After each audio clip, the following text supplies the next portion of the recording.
Hello दोस्तों, आज की समरी में हम बात करने वाले हैं 12 रूल्स फॉर लाइफ बुक के बारे में, जिसे जॉर्डन पीटरसन ने लिखा है। यह एक बहुत ही इंटरेस्टिंग किताब है जिसमें इक्वल पार्ट्स में फ़िलॉसफी, साइकोलॉजी और सेल्फ हेल्प के लिए ज़रूरी टॉपिक्स को शामिल किया गया है। ऑथर हमारी ज़िंदगी को डेवलप करने के लिए ज़रूरी सजेशन देते हैं। इस किताब से हमें अपनी ज़िंदगी के मतलब और पर्पस को समझने में मदद मिलेगी, जिससे हम अपने आप को सही डायरेक्शन में ले जाकर अपनी ज़िंदगी में सक्सेसफुल बन सकते हैं। तो चलिए इन सभी 12 रूल्स को एक एक करके समझते हैं। रूल नंबर 1, अपने सीधे कंधों के साथ खड़े हों। अपने सीधे कंधों के साथ खड़े होने का मतलब है कि दुनिया के लिए खुद को खोलना है। मतलब अपना सिर ऊपर, कंधे पीछे रखें और एक फौजी की तरह बहादुर महसूस करें। साइकोलॉजी ने लंबे समय से माना है कि अच्छा पोस्चर मन की अच्छी पोजीशन को बनाने में मदद करता है। अपने कंधों के साथ सीधे खड़े होना अपने जीवन की जिम्मेदारी को स्वीकार करना है। अच्छा पोस्चर एक्चुअली में हमें हमारी उस हिम्मत के साथ जीने में मदद करता है जिसके साथ हम जीना चाहते हैं। ऑथर कहते हैं कि अच्छे कैरेक्टर वाले लोगों का पोस्चर अक्सर अच्छा होता है, और क्योंकि कैरेक्टर हमारे जीवन में बहुत ज़रूरी रोल निभाता है, इसलिए अभी से अच्छा पोस्चर बनाना शुरू करें। बिना वजह ना झुकें, वहीं कहने की कोशिश करें जो आप सच में चाहते हैं। रूल नंबर 2, अपने आप के साथ ऐसा व्यवहार करें जैसा आप किसी की मदद करने के लिए ज़िम्मेदार हैं। अपने पड़ोसी से अपने समान प्यार करो। ऑथर हमें लॉ ऑफ बाइबल के बारे में बताते हैं कि अपने पड़ोसी से अपने समान प्यार करो। वह बताते हैं कि यह ऑर्डर हमारे पड़ोसियों की देखभाल करने के लिए उतना ही ज़रूरी है जितना कि यह खुद की देखभाल करने के लिए। इसलिए हम में से कई लोग दूसरों की मदद करने में खुद की मदद करने से कहीं ज़्यादा बेहतर होते हैं। एग्ज़ाम्पल के लिए, अगर आपको किसी बीमार जानवर की देखभाल करने के लिए कहा जाता है, तो हम में से ज़्यादातर लोग हमारे लिए बनाए गए प्रोटोकॉल के मुताबिक अपनी समझदारी से उसका ध्यान से ख्याल रखेंगे।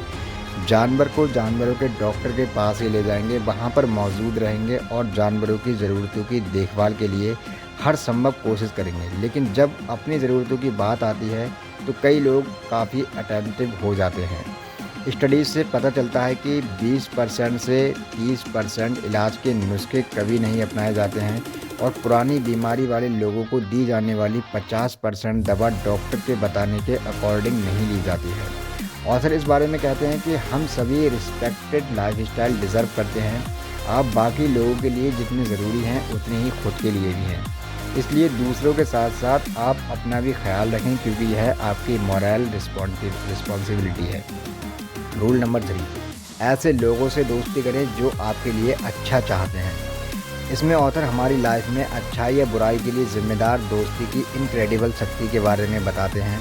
अच्छे दोस्त होने का मतलब सिर्फ उन लोगों से कहीं ज़्यादा है जिनके साथ हमें फ़नी चीज़ें करने का मौका मिलता है। अच्छे दोस्त ज़रूरत पड़ने पर साथ देते हैं, इनकरेज करते हैं और यहाँ तक कि कई बार हमारा मजाक भी बनाते हैं, लेकिन अपने बिहेवियर से वो हमारा अच्छा करने की कोशिश करते हैं। इस तरह अच्छे दोस्त वह लोग होते हैं जो हमारी काबिलियत को और ज़्यादा बेहतर बनाने में मदद करते हैं और हमें खुद का एक बेहतर वर्जन बनाने में मदद करते हैं। कई लोग जाने अनजाने में लगातार गलत दोस्त बनाते रहते हैं। कभी कभी जब लोग अपनी खुद की वैल्यू को कम मानते हैं तो लोग ऐसे लोगों को दोस्त बना लेते हैं जो दोस्ती नहीं सिर्फ मतलब ही निकलते हैं, जबकि इसके अपोजिट दोस्ती का असली मतलब मस्ती और सहारा है। इसलिए इंश्योर करें कि ऐसे लोगों के साथ ही दोस्ती रखें। यह एक अच्छी बात है और इसमें कोई भी सेल्फिश बात नहीं है। आप ऐसे लोगों को ही दोस्त बनाएं जो आपके लिए अच्छे हैं। उनसे आपको कुछ सीखने को मिलता है, क्योंकि ऐसे दोस्त आपको कमज़ोर पड़ने पर बिखरने नहीं देंगे और आपको हमेशा आगे बढ़ने रहने में मदद करेंगे। रूल नंबर 4, खुद का कंपैरिजन अपने बीते हुए कल से करें, ना कि उससे जो आप आज हैं। हमारी सोसाइटी और एजुकेशन सिस्टम की वजह से हम में से कई लोग शुरू से ही कंपेयर करने की आदत बना लेते हैं। जब हम बहुत छोटे होते हैं तो सक्सेस और फेलियर के लिए अपने खुद के स्टैंडर्ड्स को जानने के लिए अपने साथियों या कंपटीटर्स को देखना शुरू कर देते हैं। कंपैरिजन हमें कमज़ोर बनाने लगता है। इससे प्रॉब्लम यह होने लगती है कि दूसरों से कंपैरिजन हमें उनकी अच्छाई देखने के लिए इंस्पायर करता है, इसलिए कई बार हम अपने आप को कम मानने लगते हैं। इस तरह कंपैरिज़न हमें कमज़ोर बनाने लगता है। कंपैरिज़न तब बड़ी प्रॉब्लम बनने लगता है जब आप यह सोचने लगते हैं कि लोग आपसे बेहतर ही होंगे। वहीं अपने कल का कंपैरिज़न करने से आप अपने आप को आज बेहतर बनने के लिए इंस्पायर करते हैं, जिससे असली फ़ायदा भी आपको ही होता है। इसलिए किसी और से कंपैरिज़न करने की बजाय अपने आप से करें। इसके लिए ऑथर कुछ ज़रूरी तरीके बताते हैं, इन्हें अपनी लाइफ में इम्प्लीमेंट करें। नंबर 1, अपनी स्ट्रेंथ और वीकनेस को पहचानें। आज अपने कल की कोई एक कमी को दूर करने और किसी एक अच्छाई को बढ़ाने पर ध्यान दें। इससे आप अपने आप से कंपैरिजन करना शुरू कर देंगे और फाइनली बेहतर बनते हुए आसानी से अपने गोल की ओर बढ़ना शुरू कर देंगे। रूल नंबर 5, अपने बच्चों को कुछ भी ऐसा ना करने दें जिससे आप उन्हें नापसंद करें। यह रूल पेरेंटिंग के बारे में है। यह चैप्टर इस किताब का सबसे शॉकिंग चैप्टर है, क्योंकि इसमें ऑथर बहुत सी ऐसी बातें बताते हैं जो आज नॉर्थ अमेरिका में रिस्ट्रिक्टेड हो गई हैं। एग्जाम्पल के लिए किसी भी पेरेंट को अपने बच्चों को फिजिकली हर्ट करने से मना करते हैं। उन मदर्स को ऐसा करने से मना करते हैं जो अपने टीनेजर बच्चे की डिसरिस्पेक्ट करती है। वह अच्छी पेरेंटिंग के साथ साथ बुरी पेरेंटिंग के बारे में भी बात करते हैं।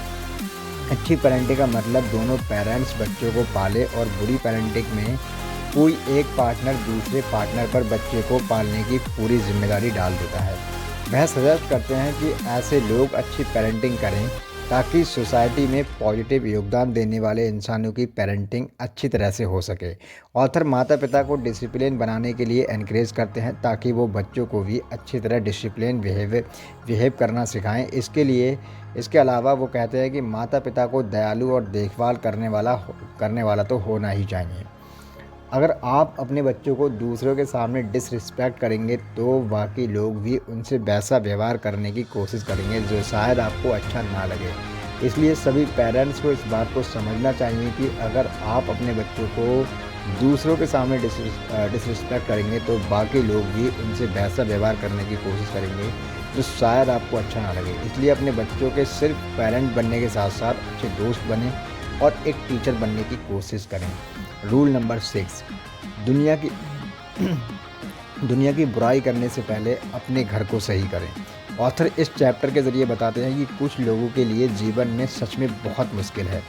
दुनिया में बहुत कुछ गड़बड़ है, लेकिन इसके साथ साथ सारी चीज़ें ठीक भी हैं। ऑथर बताते हैं कि सभी महान लोगों ने अपने आप को बेहतर बनाने और दुनिया को कुछ अच्छा देने की कोशिश की। चैलेंजेस के बावजूद अपनी लाइफ को इम्पोर्टेंट बनाने के लिए उन्हें पार करके अपने गोल तक बढ़ने पर ध्यान दिया।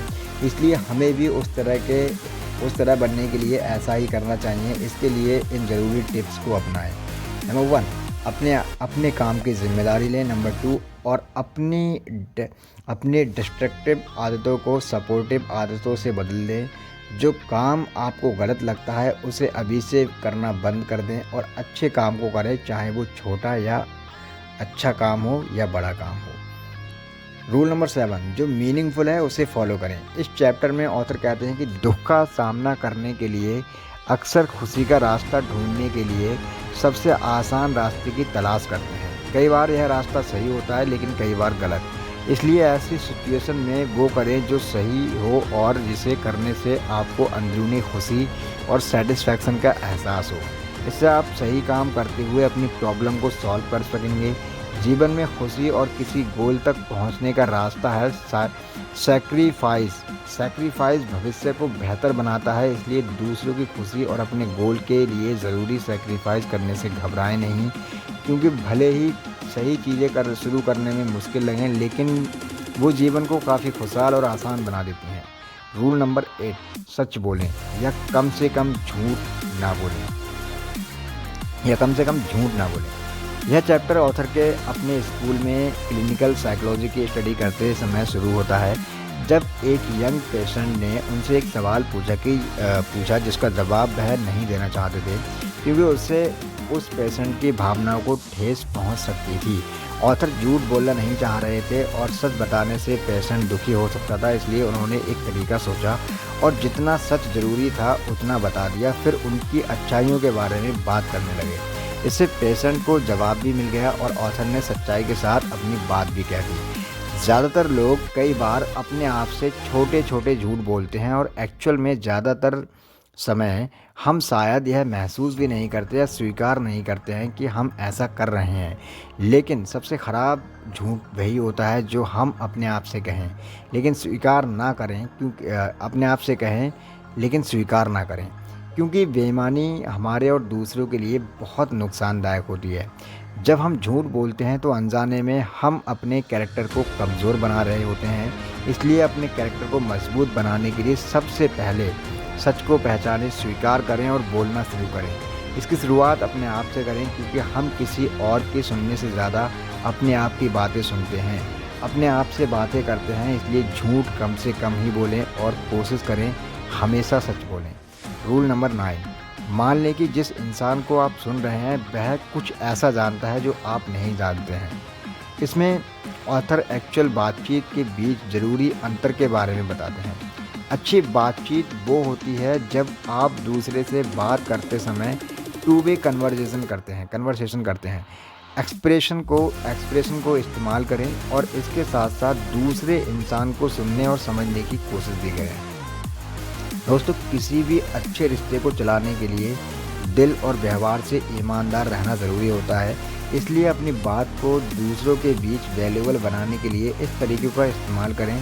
इसके अलावा जैसे कि हम जानते हैं कि हर किसी की एक अपनी सोच और नज़रिया यानी कि पर्पस होते हैं। ऐसे में हमें उन्हें समझकर एक साथ आगे बढ़ने के तरीक़ों के बारे में विचार करना चाहिए। ऐसा करके आप हर किसी से कुछ नया जान सकेंगे, सीख सकेंगे और दूसरों के साथ अच्छे रिलेशन बनाने में भी काफ़ी मदद मिलेगी। ऐसे डिस्कशन जहां दोनों लोग बोलने और सुनने के लिए तैयार होते हैं, वहां वो अपने थॉट्स को अच्छे से एक दूसरे को बता सकते हैं। इसका मतलब अच्छी कम्युनिकेशन अपनी बेहतर ज़िंदगी और दूसरों के साथ अच्छे रिश्ते बनाने की अच्छी टेक्निक है। शुरुआत बातों से ही होती है, इसलिए अगर आप किसी से खुल के बात कर सकते हो तो आप अपने थॉट्स उन्हें अच्छे से समझा सकते हो। रूल नंबर 10, अपनी बातों में साफ रहें। इस चैप्टर में ऑथर फोकस के साथ अच्छे से कम्युनिकेशन करने के बारे में बताते हैं। हमारी परसेप्शन और सर्कमस्टांसेस के बारे में अवेयर होने के लिए इंस्पायर करते हैं। हम किसी भी सिचुएशन में हर समय पूरी सिचुएशन को शायद ही समझ पाएँ। वास्तव में हम सिर्फ वही समझते हैं जो अपनी सेंस से एक्सपीरियंस करते हैं। हम हमेशा अपने आसपास की चीज़ों और लोगों की वैल्यू डिसाइड करने की कोशिश करते हैं। जब अच्छी सिचुएशन में नहीं होते तो हमारी सबसे पसंद की चीज़ भी हमारे लिए कुछ मायने नहीं रखती है, लेकिन इसके बावजूद हमें उम्मीद रखकर सिचुएशन में कुछ पॉसिबल ढूंढना चाहिए, क्योंकि नेगेटिव कंडीशन भी कई बार हमारी ज़िंदगी में कुछ नया और अच्छा रास्ता बनाने के लिए एक अच्छा मौका साबित हो सकती है। इसलिए निराशा की सिचुएशन का सामना करने पर हमें नेगेटिव चीज़ों को अवॉइड करते हुए पॉजिटिव और काम की चीज़ों पर फोकस करना चाहिए। इसलिए कॉन्फिडेंट रहें और हर चीज़ का सामना करें। रूल नंबर 11, स्टेक बोर्डिंग करते समय बच्चों को तंग ना करें। पीटरसन इसे एक शहर की कहानी के साथ शुरू करते हैं जहां एडमिनिस्ट्रेशन ने स्टेक बोर्ड्स को स्केट करने की जगह से हटा दिया था। पीटरसन मानते हैं कि किसी भी वेज पर किया गया भेदभाव हमारी दुनिया में कहीं ना कहीं प्रॉब्लम क्रिएट करता है। हर संस्कृति में बनाए गए नियम लोगों के फ़ायदे के लिए ही बनाए गए थे।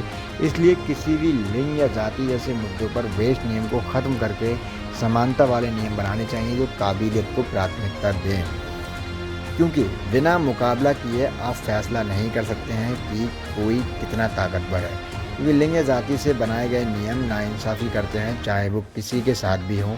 इस बारे में वो आगे बताते हैं कि बिना देखे किसी की ताकत का अंदाज़ा अचानक ही नहीं लगाना चाहिए, क्योंकि बिना मुकाबला किए आप फैसला नहीं कर सकते कि कोई कितना ताकतवर है और वो हमारे लिए कैसे फ़ायदेमंद हो सकता है। रूल नंबर 12, जब आप सड़क पर किसी बिल्ली से मिलते हैं तो उसे पालें। हर दिन कम से कम दिन में 3 अच्छी चीज़ें करने की कोशिश करें, चाहे वो सड़क पर दिखी बिल्ली को खाना खिलाना हो, उसे पालना, ऑफिस में अपने स्टाफ में किसी को सपोर्ट करना हो या फैमिली मेम्बर को अच्छा महसूस करवाना हो। इससे आपको इंटरनल सेटिस्फैक्शन मिलेगी और इस तरह आप हर दिन बेहतर बनते जाएंगे।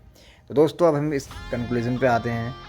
दोस्तों 12 रूल्स फॉर लाइफ किताब में हमने यह समझा कि कैसे हमारी ज़िंदगी की छोटी से छोटी बड़ी चीज़ें हमारी ज़िंदगी को अफेक्ट करती हैं, जो आपकी ज़िंदगी को अच्छा और बुरा बनाने में मदद करती हैं। किताब इस समरी की मदद से आप अपनी ज़िंदगी की इम्पोर्टेंट मतलब पर्पस के बारे में जान चुके होंगे। अब इन 12 रूल्स को अपनी ज़िंदगी में अपनाकर आप खुश रहने और आगे बढ़ने में अपनी मदद कर सकते हैं। आपको किसी पे डिपेंडेंट होने की ज़रूरत नहीं है। आप कॉन्फिडेंट के साथ अपनी बात सबके सामने रख सकते हैं। अपने अच्छे और बुरे का फ़ैसला खुद ले सकते हैं। अब अच्छी ज़िंदगी की शुरुआत के लिए अपनी ज़िंदगी में इन 12 रूल्स को शामिल करें। तो थैंक यू वेरी मच दोस्तों, ये आज की समरी थी। अगर आपको ये अच्छी लगी है, इसमें से कोई भी रूल्स आपको अच्छा लगा है, तो आप प्लीज़ वीडियो को लाइक करें।